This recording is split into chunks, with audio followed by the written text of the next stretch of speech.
Major League Baseball is lifting the lifetime ban on the late Pete Rose and Shoeless Joe Jackson, making both of them now eligible to be inducted into baseball's Hall of Fame.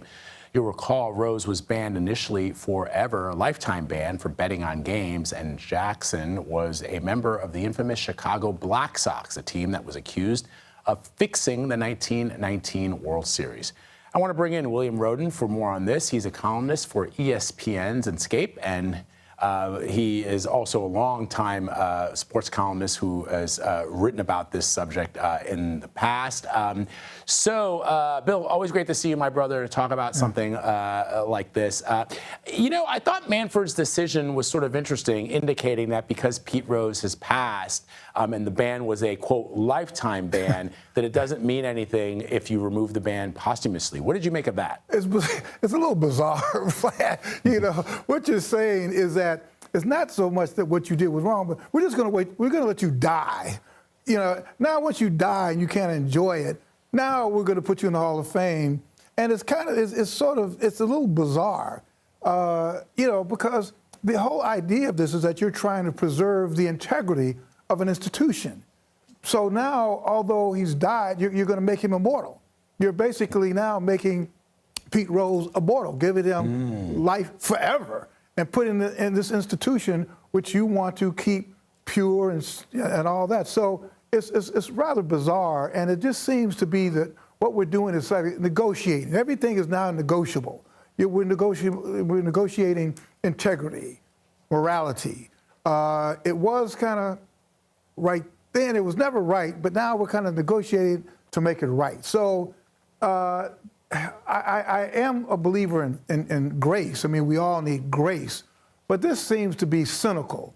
Again, so we're saying to Barry Bonds, who should be in the Hall of Fame. They say, okay, Barry, just take a breath. We're going to wait till you die. And after you die and you can't enjoy it, then we'll put you in the Hall of Fame. I don't know. It just seems to be a peculiar way, a sort of inverted thing of reparations.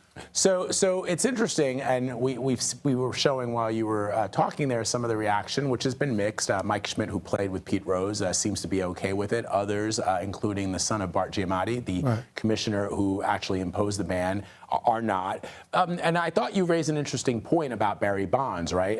If it's okay to allow Pete Rose and I don't even see how Shoeless Joe can get in, because you actually tried to throw a game. I mean, that's really, I really don't see how that would actually happen. But because there are mixed feelings about Pete Rose, it's folks like you, the sports writers, who vote for these guys to get into the Hall of Fame. What do you sense is the vibe amongst your peers? Well, fortunately, I don't vote. Oh, you don't vote? No, I'm not one of the voters. That's one of the things I thought was great about the Times and other places, that we stay out of it. That's not our job, is to vote, whether you're an art critic or whatever. We don't vote. We just basically report. And if I did have a vote, I probably still wouldn't. I said, I would not vote for him. I mean, you got to be consistent, So you mentioned the whole thing with Bonds, and let's put Curt Flood in the Hall of Fame. That's sort of been my soapbox.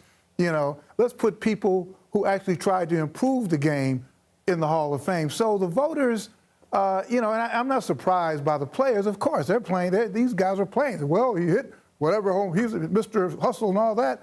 But we're talking about integrity of the game, and that's what's problematic.